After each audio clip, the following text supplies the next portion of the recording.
भाइयों एवं बहनों, जय श्री गुरुदत्त।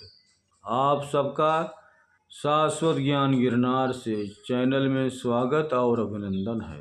भाइयों बहनों, स्वामी दयानंद सरस्वती भारत के शिक्षाविद, स्वतंत्रता संग्राम सेनानी तथा आर्य समाज के संत थे, जिन्होंने स्वामी दयानंद सरस्वती की शिक्षाओं का प्रसार किया। वे भारत के उन महान राष्ट्र भक्त संतों में अग्रणी थे, जिन्होंने अपना जीवन स्वाधीनता, स्वराज, शिक्षा तथा वैदिक धर्म के प्रचार प्रसार के लिए समर्पित किया। स्वामी श्रद्धानंद का जन्म 2 फरवरी सन 1856 फाल्गुन कृष्ण त्रयोदशी विक्रम संवत 1913 को पंजाब प्रांत के जालंधर जिले के तलवन ग्राम में एक कायस्थ परिवार में हुआ था। उनके पिता लाला नानक चंद पूर्वी उत्तर प्रदेश की कंपनी द्वारा उत्तरदायी संयुक्त प्रांत, वर्तमान उत्तर प्रदेश में पुलिस अधिकारी थे।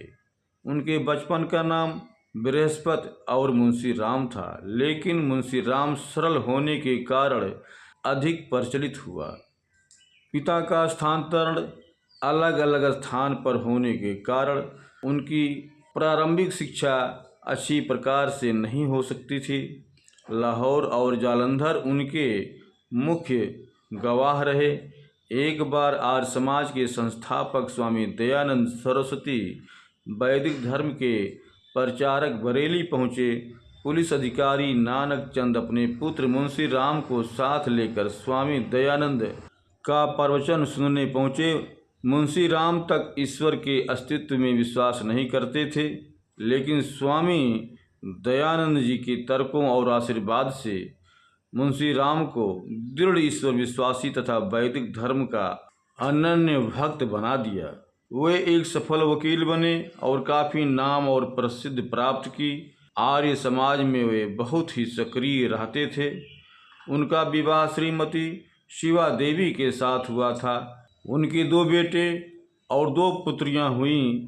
सन 1957 में उन्होंने संन्यास धारण कर लिया और स्वामी श्रद्धानंद जी के नाम से विख्यात हुए। आदित्य मूर्ति दयानंद के महान व्यक्तित्व के दर्शन कर तथा सभा में पादरी स्कॉट एवं अन्य यूरोपियों को देखकर उनके मन में श्रद्धा का उत्सर्ग हो उठा। उन्होंने 3 अवसरों पर स्वामी जी के चित्र ईश्वर के अस्तित्व पर प्रकट किए। उनके राजनीतिक जीवन प्रोलेट एक्ट का विरोध करते हुए एक स्वतंत्र सेनानी के रूप में सम्मानित किया गया। अच्छी खासी प्रार्थना की कमाई छोड़कर स्वामी जी ने दैनिक विजय नामक समाचार पत्र में छाती पर पिस्तौल नामक क्रांतिकारी लेख लिखा। स्वामी जी महात्मा गांधी से बहुत ही प्रभावित थे। स्वामी जी ने 13 अप्रैल 1917 को सूर्य ग्रहण के दिन वे स्वामी श्रद्धानंद बन गए।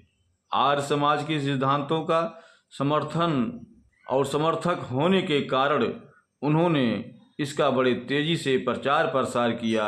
वे नर दल के समर्थक होते हुए भी ब्रिटिश उदार दल के समर्थक नहीं थे।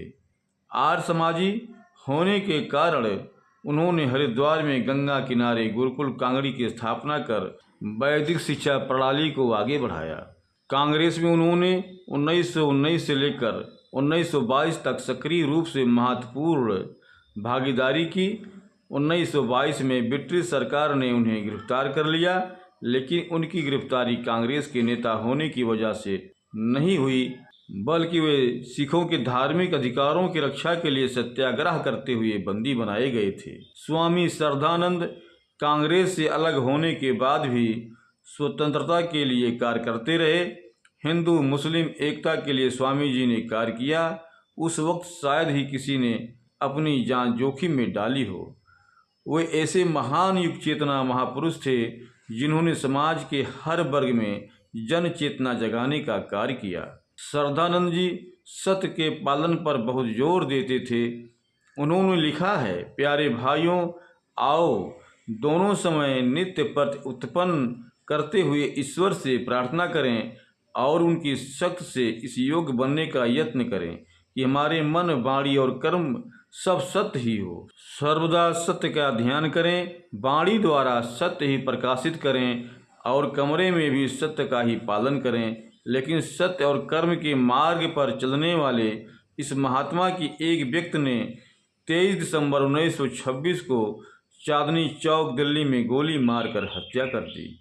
इस तरह धर्म, देश, संस्कृत, शिक्षा और ग्रंथों का निर्माण करने वाला यह युग धर्मी महापुरुष सदा के लिए अमर हो गया। भाइयों बहनों, अब हम अपने शब्दों को यहीं पर विराम दूंगा। पुनः मिलेंगे अगले वीडियो में। जय श्री गुरुदत्त, जय श्री गुरुदत्त।